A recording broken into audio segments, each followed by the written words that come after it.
Hola, hoy en Retrologando vamos a repasar de forma tan superficial y tan simplista como siempre, de la forma que nos caracteriza, pero vamos a hablar de la obra narrativa de ese genio, en mi opinión, que lo es, me refiero a Woody Allen, la narrativa de Woody Allen.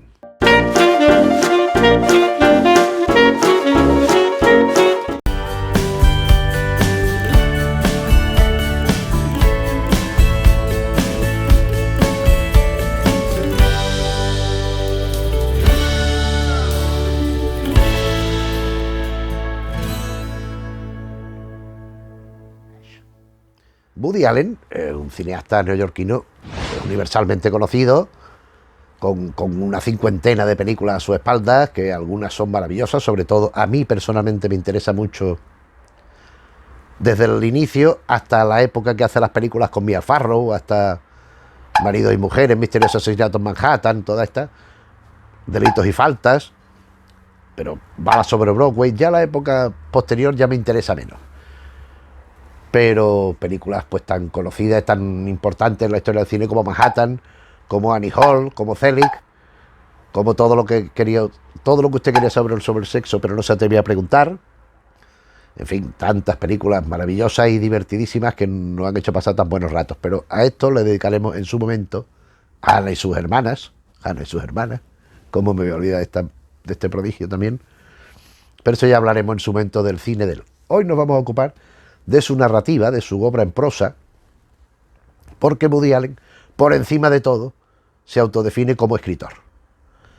Él dice que hace las películas porque le gusta y porque puede, porque se las sufragan, se las pagan, encuentra inversores para producírselas y él pues las dirige muy a gusto y las protagoniza cuando lo tiene que hacer. Pero él sobre todo se considera escritor, incluso por encima de actor. Él sabemos que ha interpretado muchas de sus películas, pero también películas ajenas. Por ejemplo, recuerdo The Sunshine Boys junto a Peter Falk, que la comentamos aquí en otro vídeo a propósito de las dos versiones del mismo texto de Neil Simon. Por ejemplo, ha hecho películas que no son dirigidas ni escritas por él, como por ejemplo Escenas de una galería junto a Bette Midler, o La tapadera, la versión original, con una interpretación estelar de él y por otra parte de Zero Mostel, sobre los represaliados por las listas negras de Hollywood. Y después él hizo muchísimo espectáculos de este tipo, de monólogos, que un señor que cuenta cosas, que se pone con un taburete y un micrófono y empieza a hablar, empieza a contar historias. Pues esto hizo muchísimo. Él haciendo los monólogos estos, porque también él escribió muchos para otra gente. O sea, él empezó como guionista, porque él escribía en los periódicos, él empezó escribiendo como articulitos, cosas cortas, chistecitos, para periódicos y para otra gente que hacía televisión. Él habla, aquí no conocemos a casi nadie de estos individuos que hacían televisión, pero sí algunos, como por ejemplo Sid Caesar. Para Sid Caesar, pues fue uno de los guionistas, por ejemplo, junto a Mel Brooks, otro judío norteamericano igual que él, tanto más gracioso, por ahí se andan los dos. Lo que pasa es que Mel Brooks a mí me parece que tiene otros talentos añadidos. Y Sid Caesar pues fue uno de los que lo cogió como guionista y que por lo visto era un individuo bastante peculiar y le cogió bastante simpatía. O Bob Hope, que era el que él admiraba más de todo. Él decía que el cómico contemporáneo de esa época que más le gustaba era Bob Hope, y él llegó a escribir gags para Bob Hope. Él se relacionó con Groucho Marx, su admiradísimo Groucho Marx, admiración que comparto incondicionalmente. Groucho Marx era un genio con el que tuvo cartas, con el que tuvo bastante relación. Pero él, sobre todo, ya digo, se ha definido siempre como escritor. Él siempre ha estado escribiendo artículos, siempre ha estado escribiendo material para otra gente, ha estado escribiendo obras de teatro. En su momento también veremos la media docena de obras de teatro que se conocen, que están publicadas y estrenadas, aunque algunas hay aquí en alguno de estos libros que vamos a hablar hoy. Él ha escrito los guiones de sus películas, como es natural, pero siempre ha estado escribiendo relatos, relatos de, bien sean tipo cuentos, tipo ficción, o bien construyendo artículos en clave narrativa sobre elementos de la realidad, que eso nos lleva al último libro del que vamos a ocuparnos. En cualquier caso, los va publicando en revistas, en periódicos, esto que es lo que les van pagando. Y así son los 3 volúmenes que componen Cuentos sin plumas, que yo tengo esta edición donde están reunidos los tres, que es Cómo acabar de una vez por todas con la cultura, Sin plumas, que se llama así el segundo libro, y Perfiles, que es el tercero, compuesto por estas obras cortas. Esto lo publica en The New Yorker, en Playboy, en Evergreen Review, en Chicago Daily News, en The New Republic, en The Kenyon Review, o sea, en periódicos de este tipo.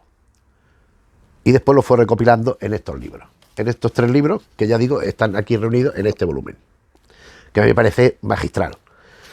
¿Qué encontramos en estos relatos? Pues encontramos a Woody Allen en plenitud de facultades, con una pluma maravillosa, agilísima y muy divertido.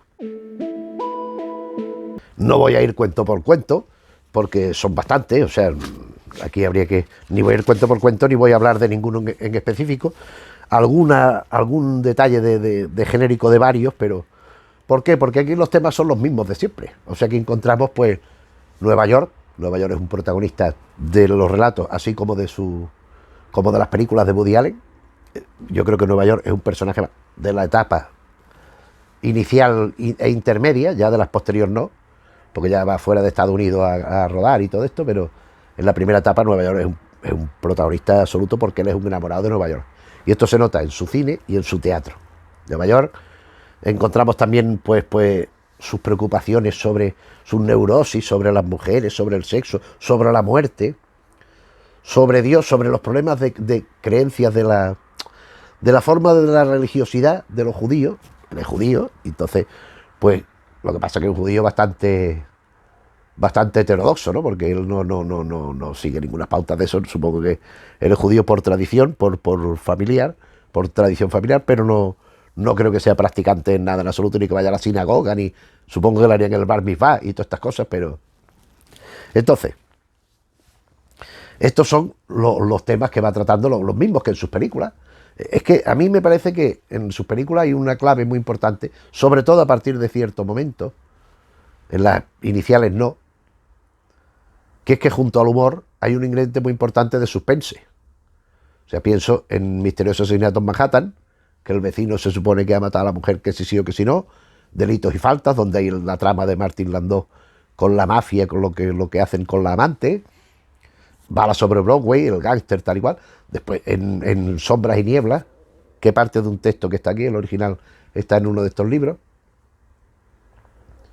que fue un asesino que hay por allí cargándose gente, pero varias, por ejemplo, recuerdo en época más reciente Scoop, que también es la investigación de un asesino, la investigación sobre un posible asesino. En fin, que hay bastante de género negro subyaciendo ahí, porque a él le interesa mucho en su vida particular. Él es un gran lector de muchas materias, pero en particular de género negro le interesa mucho. Entonces aquí, por ejemplo, un vistazo al crimen organizado va en esta línea. Hay más. En Cómo acabar de una vez por todas con la cultura, la lista de Mettel, un vistazo al crimen organizado es sobre las mafias, La memoria de Smith, Mi filosofía. También la filosofía es un tema esencial en toda su obra. Recuerdo, por ejemplo, de forma destacada el personaje del profesor aquel en Delitos y Faltas, que le proyecta a Mia Farrow unos vídeos donde él va expresando su forma vital, ese filósofo anciano, su vitalismo, su positividad al afrontar la existencia, la vida, y que en determinado momento de la película nos llega noticia de que se ha suicidado. Pero esta filosofía que va gravitando en determinado momento a mí me parece muy importante. Y aquí hace mi filosofía que naturalmente hay que tomar todas estas cosas que vamos a ir diciendo en clave de coña, porque son historias fundamentalmente humorísticas. No pretende darnos el secreto de la existencia ni nada por el estilo. Sí, pero puede hacer esto la máquina. El séptimo sello es una historia sobre la muerte partiendo de Ingmar Bergman, como no podía ser de otra manera. Boletín de curso de primavera, sobre los que te van bombardeando las publicidades. Bueno, correspondencia, reflexiones de un sobrealimentado, memoria del año 20, el Conde Drácula, un poco más alto por favor, esto está muy bien, conversaciones con Elmo, Viva Vargas, descubrimiento de la falsa mancha de tinta y su utilización, y El gran jefe. Después viene Sin plumas, que a mí me parece quizás el libro más importante de estos 3 que hay aquí, que hay una selección de memorándums de Allen, o sea, de notas que él manda a los ayudantes de producción, de escritura, lo que sea, y hay pues, un grupito, hay 4 páginas, una aproximación a los fenómenos psíquicos, una guía de los vales menores, los pergaminos, este está muy bien, este es muy gracioso, los personajes femeninos de Lombard, una evaluación. Aquí entramos en el tema del deseo hacia la mujer, del sexo, que ya en algunos otros hemos visto, pero bueno, la puta demencia, muerte es, creo recordar, en efecto, es una obra de teatro, es una obra de teatro de una dimensión, no quizá de un espectáculo completo, pero sí de bastante amplitud. En este libro ocupa 44 páginas. Esta es la raíz de la película Sombras y Nieblas, donde el personaje Clayman es despertado en plena noche, y en la película viene a suceder esto a la mediación de la película. Vamos, que tenemos que cumplir el plan, Y el hombre le hacen ir de un sitio para otro a cumplir el plan, y él no sabe de qué plan se trata, él no sabe de qué va. Y esta obra de teatro, que ya digo que en otro momento volveremos sobre ella cuando hablemos de su teatro, porque junto con otras, que también está aquí, ha compuesto un espectáculo teatral que se ha ido haciendo en distintos sitios. Bien, los ensayos de juventud, una guía breve pero útil de la desobediencia cívica. Este es uno de los artículos más serios que propone. Duelo de un ingenio con el inspector Ford. También tiene que ver con investigación, con policíaco, pero vamos. El ingenio holandés. Dios es otra obra de teatro, que es la que completa con Muerte.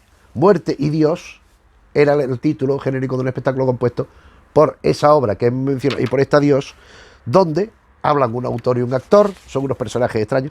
El propio Woody, me parece recordar, o Allen pone Woody o Allen, a ver. Hay una chica, Woody. Él, hay otro que es Diabetes, que es un personaje inventado por él.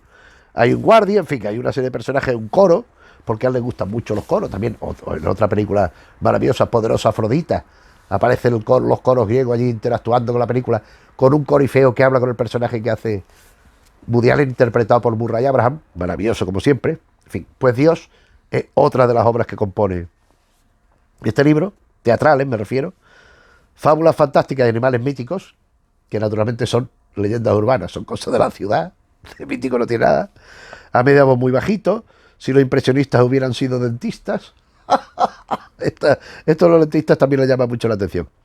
Nadie rezará un Kaddish por Weinstein, tiempo feliz en una relación oral, las expresiones populares. Y por último, perfiles, recordando a Niedelman, Los condenados, Juguetes del destino, La amenaza ovni, mi apología, el experimento del profesor Kugelmas, mi discurso a los graduados, la dieta, el cuento del lunático. El cuento del lunático es muy interesante. A mí me parece una de las obras grandes dentro de su brevedad de Woody Allen. El desvarío lógico y simpático de un supuesto loco, ¿no? Reminiscencias, paisajes y figuras, la época nefanda en que vivimos, un paso de gigante para la humanidad, el hombre inconsistente, la pregunta, Casa Fabricio, crítica y justo castigo. Todo esto pues salpimentado con platos de cocina que naturalmente él no cocina, sino que los compra a cocinar y se los lleva a su casa a comérselo. Es su observación del mundo a través de una vis cómica pues muy importante. Estos libros, los originales, o bueno, no digamos los artículos, pero los libros son Cómo acabar de una vez por todas con la cultura, 1972, Perfiles, 1975, y Sin plumas, que es el primero, 1966. Esta es la cronología de los libros que están aquí. Y tanto como hasta el 2007 no aparece su próxima entrega en libros de cuentos, que es Pura Anarquía. Este otro libro, pues semejante a cualquiera de los 3 que componen el anterior, compuesto por una serie de relatos, todos publicados con anterioridad en The New York Times. Sobre el título ha habido cierta controversia porque en inglés es Mere Anarchy, es decir, mera anarquía, simple anarquía, o sea, no pura. Entonces la traducción han querido un poco, porque él lo que está diciendo es pues aludiendo al caos que compone el conjunto de relatos que aquí incluye, pero en ningún caso pretende ninguna reivindicación ácrata ni nada por el estilo. Entonces, bueno, esto es la traducción que le han dado. Bueno, pues aquí vienen por una serie de relatos Herrales humanos, flotar divino, rescate Tanduri, Sam, le has puesto demasiado aroma a ese pantalón, pluma de alquiler. Es que algunos relatos, por ejemplo, pluma de alquiler y de los otros, evocan también momentos de su experiencia vital. Entonces, claro, están aparte de la acción ficticia, porque todos estos relatos son de acción, son tramas ficticias, son de ficción, algo que el último libro no lo es. Pero contienen ingredientes tamizados por la literatura y por el arte, claro, que le han sucedido o que le han provocado estas cosas. Y introduce elementos de su experiencia personal como pluma de alquiler. Calistenia, urticaria, montaje final, querida niñera, que se enamora de la niñera, qué paladar tienes, muñeca, gloria, aleluya, adjudicada. Peligro, caída de magnates, suicidio del 29 y tal, el rechazo, cantad Sacher Tortes, el sol no sale para todos, atención genios, pago solo al contado, tirar demasiado de la cuerda, por encima de la ley, por debajo del somier, así comió Zaratustra, comió, también lo que aludía a los platitos estos, sorpresa en el juicio de la Disney, oh, qué bueno, este es muy bueno también, que es la transcripción de un proceso donde Mickey Mouse testifica y habla de que si Goofy era un drogadicto, que si el pato Donald se había enrollado con la novia de Porky, que no sé qué.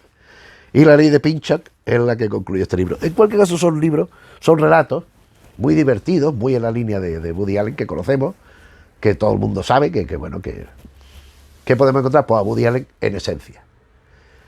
No son, salvo las obras de teatro, unos relatos muy de acción verbal, que hablan, que también hay otros que también dialogan los personajes y tal, pero son relatos en un planteamiento más narrativo, más descriptivo y más con unos contenidos más internos, ¿no?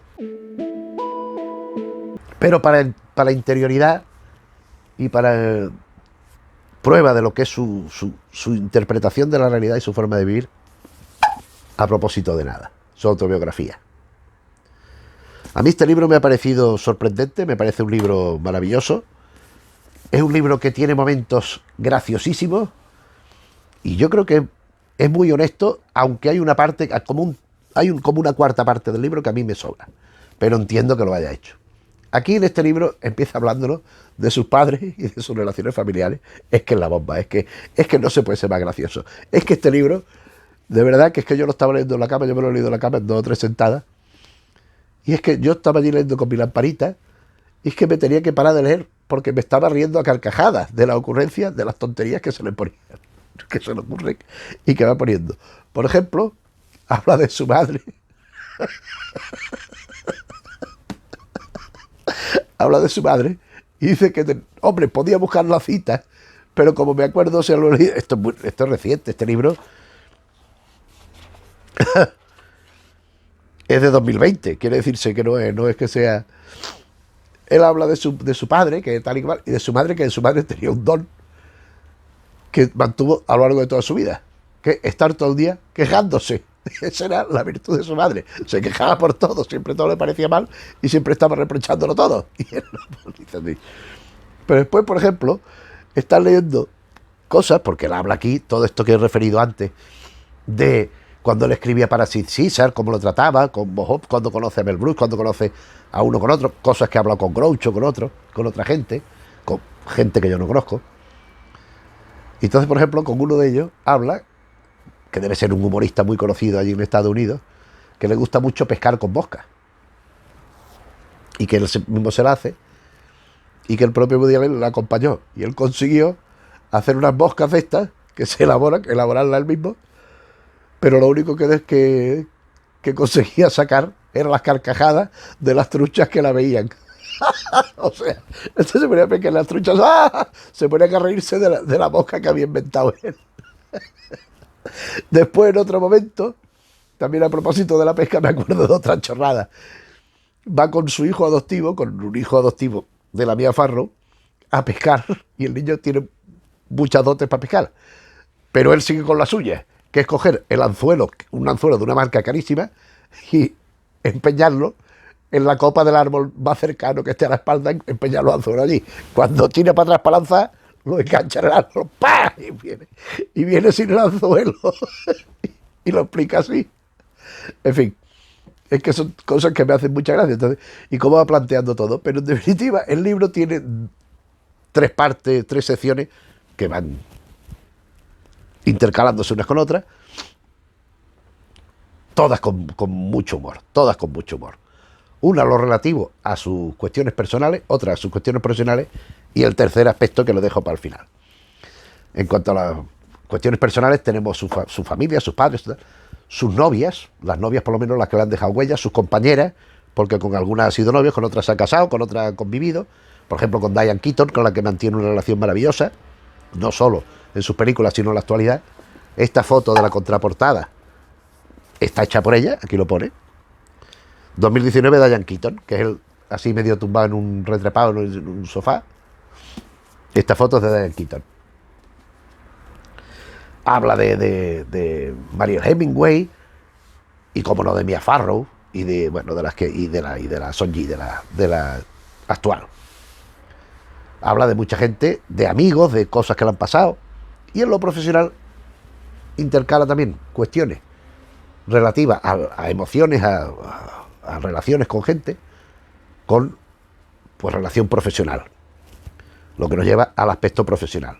A mí me parece de una honestidad terrible lo que él cuenta en este libro, terrible no, fabulosa, sobre sus películas, lo que él pensaba, por ejemplo, cuando él habla de Félix, que Félix todo el mundo se acuerda de ciertas cosas, dice que es lo que le interesaba, era una persona acomodaticia, ese camaleón que según va el viento se va a un lado o va para otro, apoya una cosa, apoya la contraria, secunda algo o lo opuesto, etcétera. Eso es lo que él quería plantear en Félix.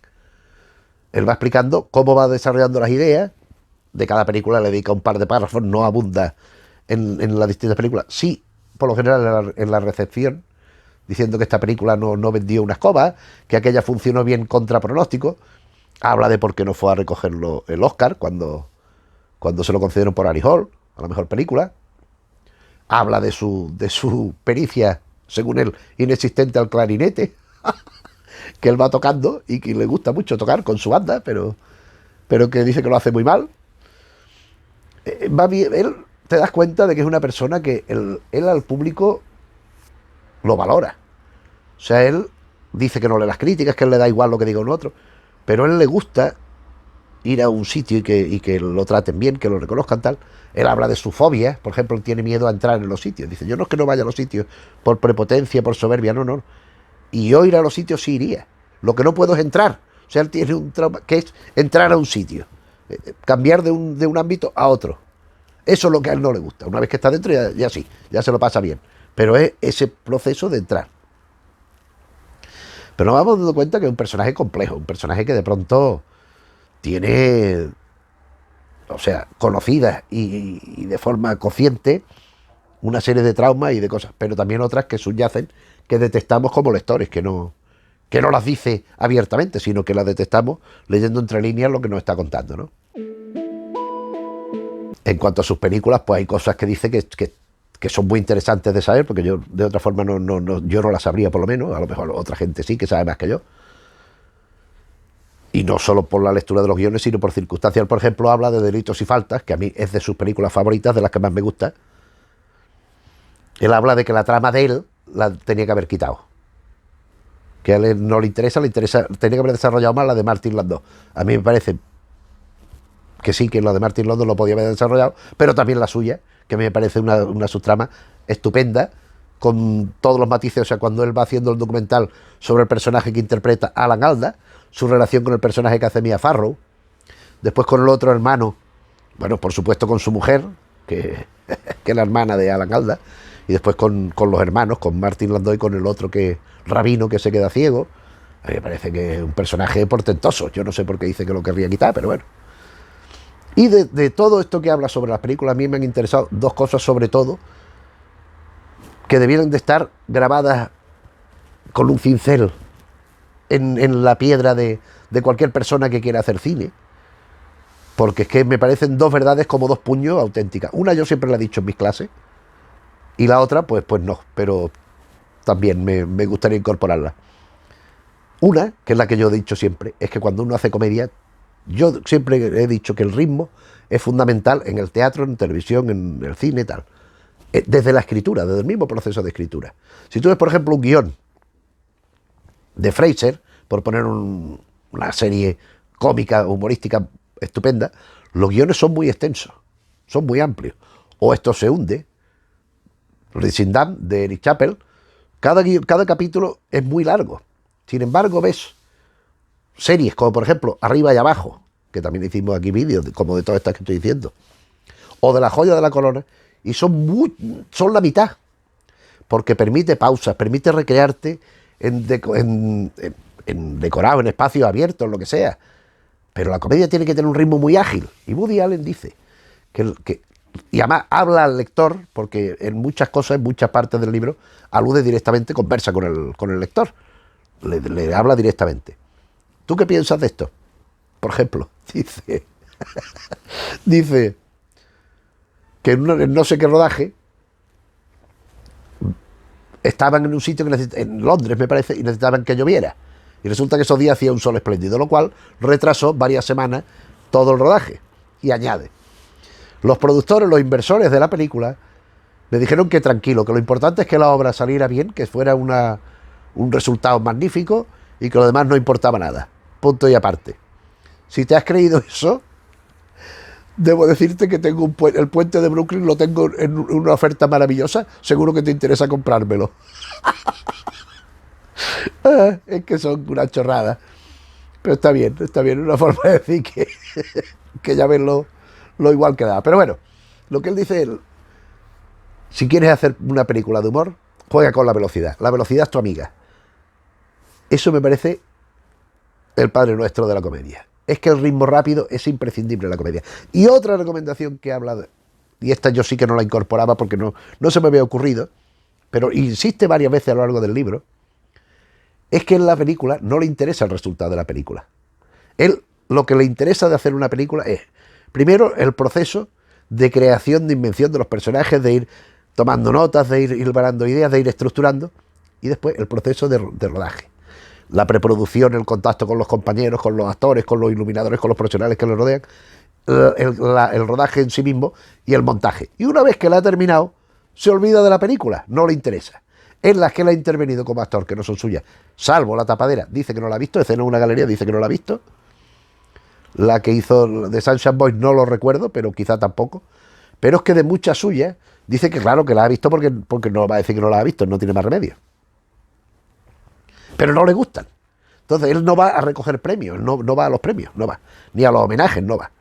Solo ha ido, según dice él, o al primero que fue, por lo menos, después no sé si ha ido alguno más, cuando le otorgaron el Príncipe de Asturias, él fue a Oviedo, le cogió el premio, tuvo una presentación en público, con una conversación con Mario Suárez, con el director de cine, donde por cierto hay una estatua de Woody Allen, que yo me he hecho una foto con esa estatua, de tamaño natural, que por lo visto siempre le robaban las gafas. Iba la gente y le quitaba las gafas a la estatua, la arrancaban para llevársela de recuerdo. ¿Ves tú qué gracia? Pero que por lo visto a él no le pidieron permiso, no le dijeron nada de nada. Él le dijeron que había la estatua y fue y la vio. Pero él no sabía que iban a hacer esa estatua ni que le van a poner allí ni nada. A él le gusta mucho España, ¿eh? Y París también le gusta mucho.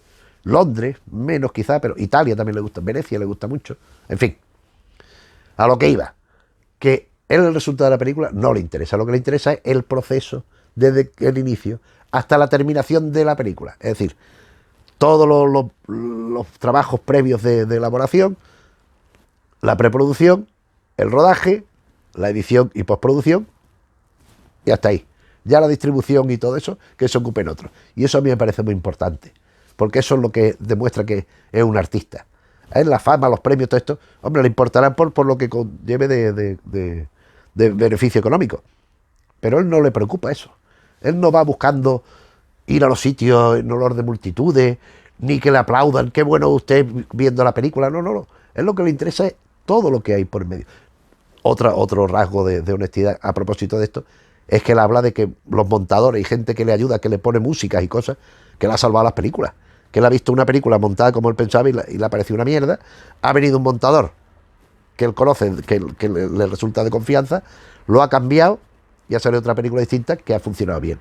O músicas que le han incorporado en vez de otras que él había pensado, o fragmentos que han quitado que él había pensado que eran esenciales y han mejorado el ritmo, o que han añadido que él pensaba que sobraban.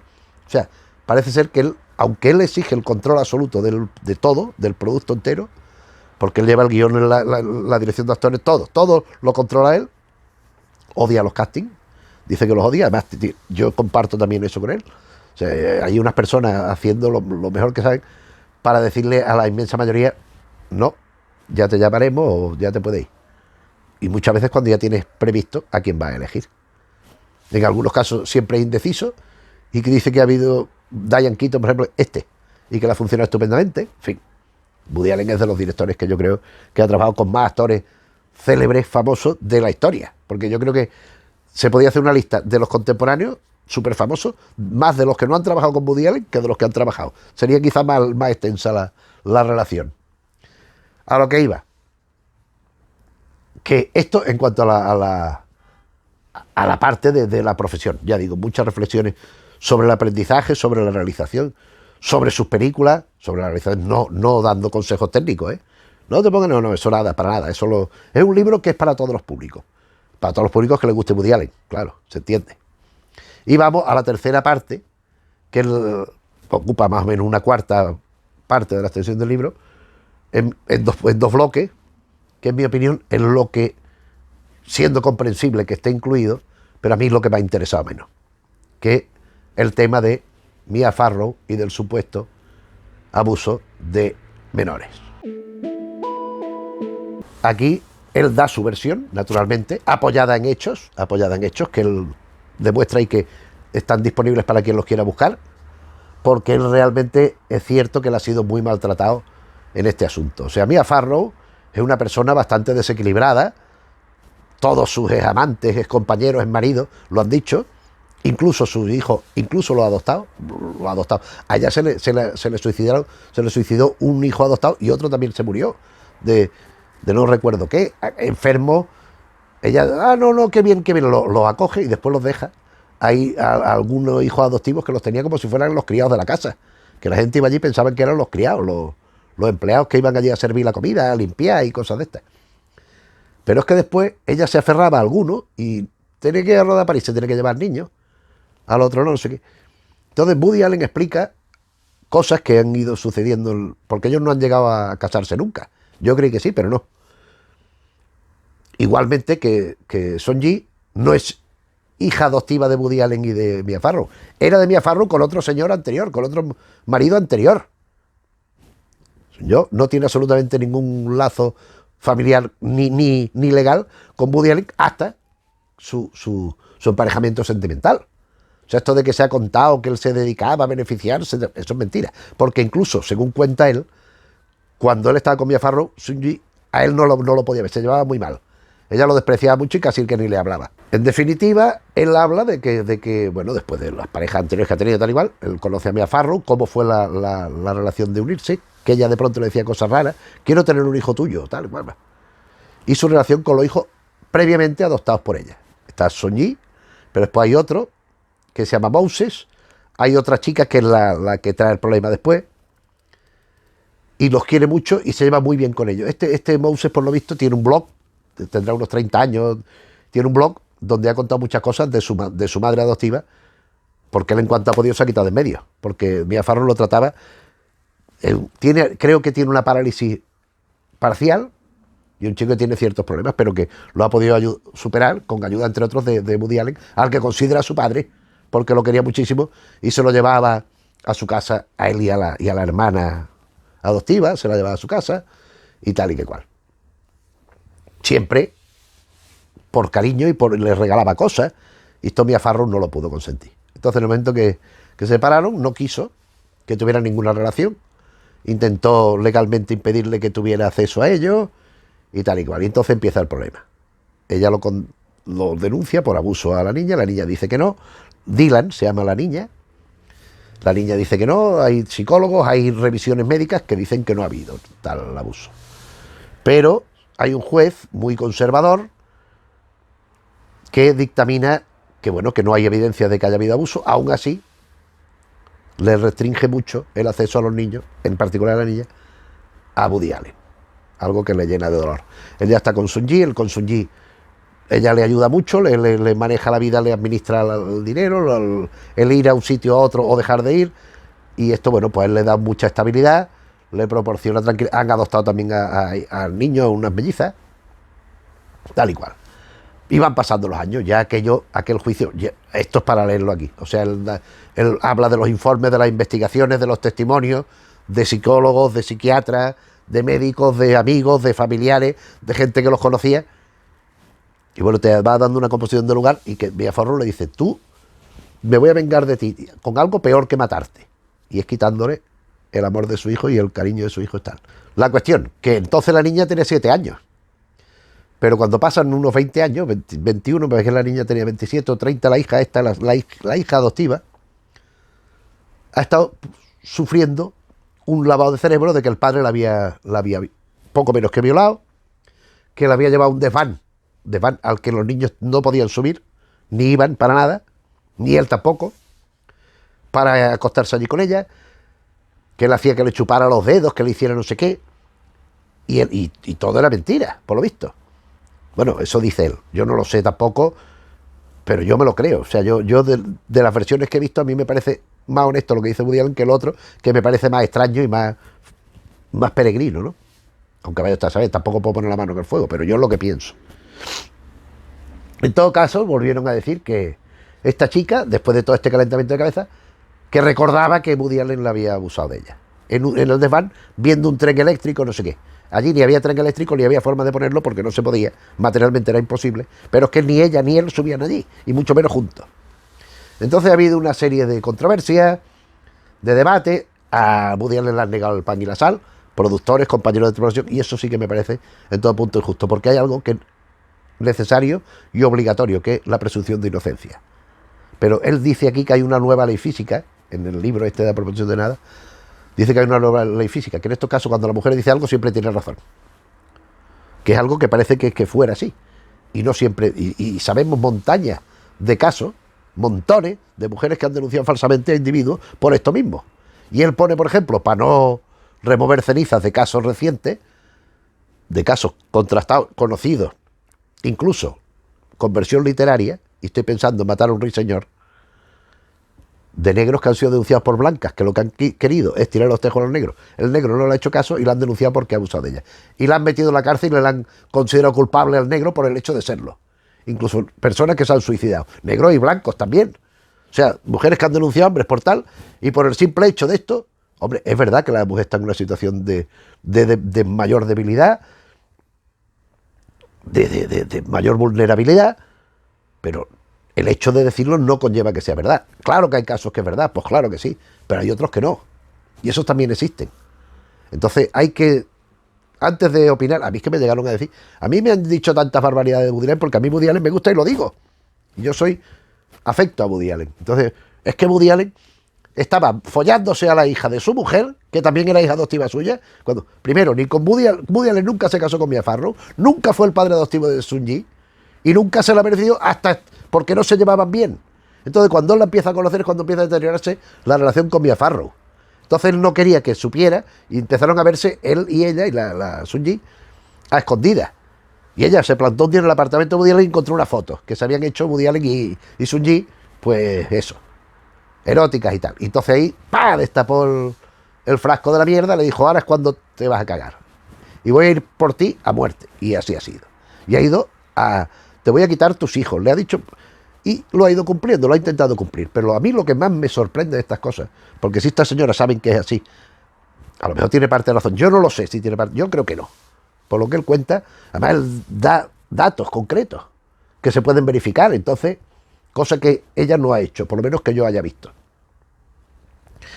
En todo caso, a mí me parece absolutamente censurable y deplorable, y habla muy mal de las personas que lo hacen, esos compañeros, esos profesionales, que por mor de esta rumorología, de este mentidero, atacan a la persona sin saber si es realmente la víctima de la maquinación que está pasando o ha sido el que ha realizado esa acción punible, ¿no?